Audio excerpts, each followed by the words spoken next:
For serious YouTubers, save time and money with TubeBuddy, the premier tool used at geekoutdoors.com. Get more done today by checking out the affiliate link in the description area below.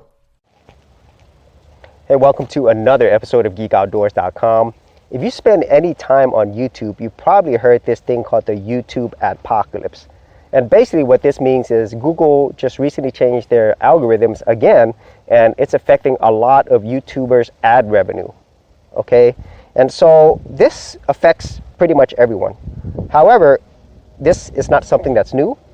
There's always going to be changes made on this platform. And so with that, I wanted to give some of my thoughts and ideas because I have been on YouTube for about 2 years now. I have created over 600 videos and counting. And so although I am not a veteran, I'm also not a newbie. And so I have a lot of data there that I could share with people who are thinking about doing YouTube or who just started YouTube. And the reason I want to do this is because I think a lot of times if you are brand new to YouTube or you've never done it, things like this might kind of scare you, or keep you from creating content on YouTube, okay? Or whatever other platform that you're on, because this is not only related to YouTube, okay? Now, if you are a veteran of YouTube or you are successful, some of these things might not apply to you, okay? So the first thing I would say is if you are going to do YouTube, and you probably heard this before, I would not do it for the money, okay? That should not be your primary thing. Because YouTube, even though some people like to say YouTube is a job, it's not a job. YouTube is a business. Okay, and so you are effectively creating a business from the ground up. And if you've never created a business before, you have a lot to learn. I mean, that's why so many businesses fail, because it takes time for you to develop the skills and gain the experience that you need to actually do it for the long term. Okay, and so if you are going to do YouTube purely for the money, then I would not recommend you do it. But if you do YouTube to make money, but it's only one of your sources of income, then that is actually the better approach. Okay, that's actually what I do. So YouTube is one source of income. It's not my main source of income. Okay, because with businesses, you have ups and downs. And so if you only have one main source of income, unlike a job, it's not as consistent. Okay, so that's the first thing. The second thing is it's related to what I said a little bit earlier. Any platform that you're on, whether it's YouTube, Facebook, Amazon, Instagram, Twitter, Snapchat, it doesn't matter. You don't own those platforms, which means they can make changes at any time, and you agreed to that whenever you signed up to be part of their service.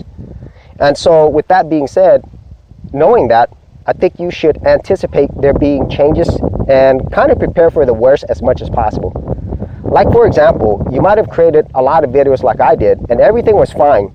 And then they'll make a new policy change, and all of a sudden your videos get demonetized, or they get taken down, okay? Or they get a copyright strike, or somebody claims your video as their own, which has happened to me as well. And so just anticipate change as much as possible. Keep up to date with what policy changes and what's going on if you are going to do this for the long term. Because if you do, it'll make things a lot easier. So, a policy change to me, I mean, with almost 700 videos, and if it wiped out half of my videos, yeah, that would suck. It would. But a lot of my videos, I did it intentionally to where I could avoid as many potential problems as possible, because I knew that change could potentially happen. And you kind of got to prepare for the worst. I would say that. I know that's not the best thing to do when you think about it that way. But like I said, it is a business. And normally in a business, you have to plan for the worst. Okay, so then when it does happen, you can recover a lot quicker, okay? So that's the second point. Just know that changes are coming and kind of prepare for the worst if in case it does happen, okay? And so the final thing is, if you are going to do YouTube, you're going to be a content creator, enjoy doing it, okay? I can't stress that enough, because if you're just doing it for the money or for attention, there's a lot of people who just do it for the attention, that won't last long. And at the same time, it'll limit your creativity. And what I mean by that is, say you do it just for the money or the attention. Well, that means that you have to continually do it in order to keep getting that money and attention, which means that your creativity is primarily controlled by other people, okay? Or even the platform. Say like the platform likes these type of videos and that's the only type of videos you make.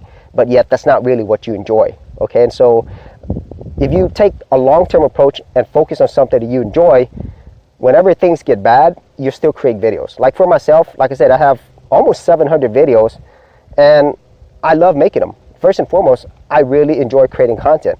And secondly, I enjoy making content with the people that are actually part of my geek community, people that I've actually connected with who actually like the stuff that I do. And in return, I like the ideas that they give me. And so I could create content all the time, because it's fun, and have fun creating it with the people who like creating with me. Okay, and so that's probably the best thing, because that way you could do it for the long term, whether there's ups or downs. Okay, so those are the three main things that I could think of. Okay, if you are gonna be a content creator, specifically on YouTube, it is possible for you to be financially successful in it because people have done it. However, just kind of take that approach that it should be one source of your income. Secondly, know that changes will happen. They will happen, so kind of prepare for the worst as much as possible. And then finally, enjoy what you do. Okay, so that's it for this particular episode. If you had any thoughts on it, be sure to leave it in the comments area below. And as always, if you did get value out of these videos, leave a like and subscribe. And if you wanted to support my channel further, you could do that at patreon.com/Geek Outdoors. Thanks for checking out this episode. And as always, if you like these videos, be sure to click on the subscribe button. And for full written content, audio content, and additional geek stuff, head over to geekoutdoors.com, and I'll see you outdoors on the very next episode.